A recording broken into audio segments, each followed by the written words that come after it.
जाति का मामला है, ये तो अंग्रेज़ों ने पैदा किया और ये हमारा देश में जातिवाद तो था ही नहीं। और ये तो अंग्रेज़ आए, उन्होंने ये जातिवाद यहाँ फैलाया। कुछ चीज़ें बाद में मुसलमानों के शासनकाल में फैली। हमारे यहाँ तो इस तरह की चीज़ें कभी होती नहीं थी। बात ये है कि ये सब झूठ फैलाने की कोशिश होती है, ये दिखाने की कोशिश कि अंग्रेज़ों ने जो डॉक्यूमेंटेशन किया सेंसस के थ्रू, उससे जातिवाद पैदा हुआ। हमें शर्म नहीं आती कि हम अपने देश में अपने ही नागरिकों के साथ, एक वर्ग के साथ भेदभाव का व्यवहार करते हैं, अस्पृश्यता का व्यवहार करते हैं, अनटचेबिलिटी का व्यवहार करते हैं। तो पहले तो हम अपने देश में आपस में ही उस बीमारी को दूर करें। दोस्त वक्ता है, उन्होंने बहुत सी बातें कह दी जो मुझे दोहराने की ज़रूरत नहीं है। और इसका जिक्र भी हुआ कि 12 तारीख को जो हुआ वहाँ पर दिल्ली यूनिवर्सिटी में, मेरे लिए वो एक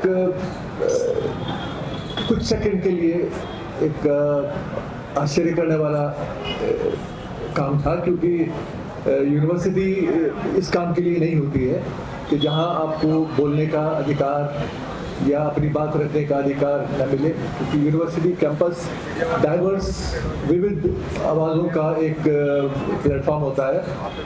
और दुख की बात यह है कि उस दिन का जो हुआ वो एक मेरे लिए बहुत छोटा सा एक हादसा आप कह सकते हैं, लेकिन इन प्रिंसिपल वो एक बहुत महत्वपूर्ण घटना है, क्योंकि वो एक सिग्नल है, एक वार्निंग एक तरह से आप कह सकते हैं कि आप अगर कुछ ऐसी बात करने की कोशिश करेंगे, समता की बात करेंगे, बराबरी की बात करेंगे, अधिकारों की बात करेंगे, तो वो आज का जो हमारा गवर्नेंस मॉडल है उसमें वो फिट नहीं होता है।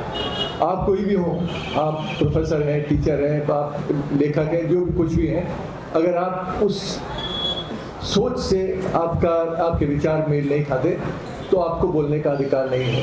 यही एक सबसे बड़ा चैलेंज है हम लोगों के सामने।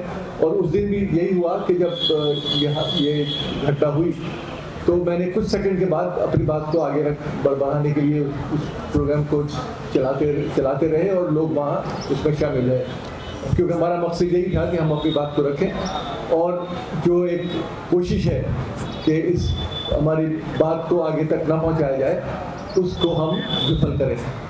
अब इस समता के विषय में बहुत सी बातें कही जाती हैं कि ये जो जाति का मामला है ये तो अंग्रेज़ों ने पैदा किया और ये हमारा देश में जातिवाद तो था ही नहीं। और ये तो अंग्रेज़ आए, उन्होंने ये जातिवाद यहाँ फैलाया। कुछ चीज़ें बाद में मुसलमानों के शासनकाल में फैली।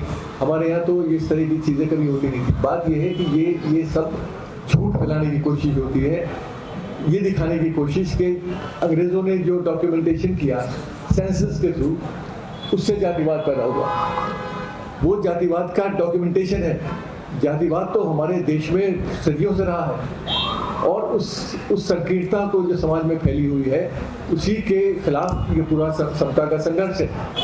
और हम बहुत अपने राष्ट्रवादी जो हमारे हीरो हैं, और मैं क्योंकि मेरा काम कुछ लोगों पर रहा है, जैसे भगत सिंह फॉर एग्जाम्पल, भगत सिंह के राष्ट्रवाद को आप बहुत मानते हैं, उसको राष्ट्रवादी मानते हैं, लेकिन भगत सिंह ने जाति पर क्या कहा, छूत के प्रश्न पे क्या कहा, इस पर आप कभी न ख्याल करते न उसका कोई उस पर ध्यान देने की कोशिश करते।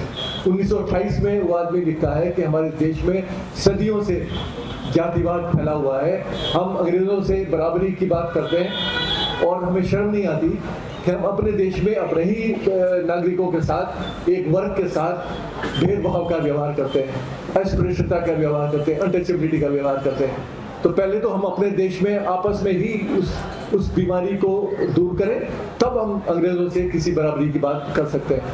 तो जो आदमी, हमारा क्रांतिकारी विचारक, ये बात कह के गया और आप उसका पोस्टर लेके घूमते हैं, उसकी तस्वीरों को आप लगाते हैं, लेकिन उसने क्या कहा और बहुत सी बातें कही हैं। आज के कॉन्टेक्स्ट में वो ज़्यादा ज़रूरी है कि समता की बात की, अनटचेबिलिटी के खिलाफ लड़ाई होनी चाहिए उसकी बात की, और राष्ट्रवाद की परिभाषा भी उसी परिप्रेक्ष्य में की।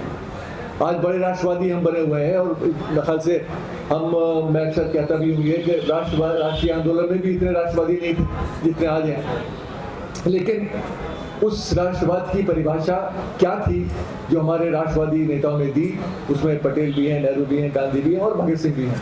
उस परिभाषा में ऑपोजिटनेस है, समता है, उसमें एक्सक्लूसिव नहीं है, वो किसी को निकालता नहीं है धर्म, जाति या भाषा के नाम पर, सबको जोड़ के एक राष्ट्र की निर्माण की परिकल्पना करता है। तो आज हमारे देश में जो हो रहा है, आज जो हम देख रहे हैं, जिसके खिलाफ ये संघर्ष चल रहा है, वो संघर्ष उसी सोच के खिलाफ है जो सोच सदियों से हमारे साथ है और जिस पर संघर्ष सदियों से चल रहा है। राष्ट्रीय आंदोलन में भी था, वो आज भी है।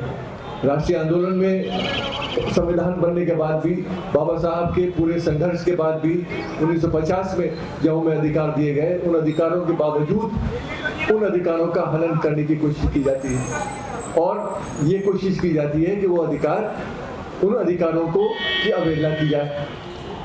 आज जो डिमांड है स्टूडेंट्स की तरफ से हो या जितने भी आंदोलन चल रहे हैं अलग अलग प्लेटफॉर्म्स हैं, उन सब की डिमांड यही है कि यूजीसी, ये आज तो ये यूजीसी की बात है, लेकिन ये समता की बात तो और बहुत सारे क्षेत्रों में भी होती है और होती रहनी चाहिए और होती रही है। आज क्योंकि ये मामला यूजीसी से जुड़ा है, इसलिए इसको सपोर्ट करने के लिए हमारी प्रेस कॉन्फ्रेंस भी इसीलिए हो रही है कि पिछले 2-3 दिन में जो हुआ है वो बहुत दुर्भाग्यपूर्ण है।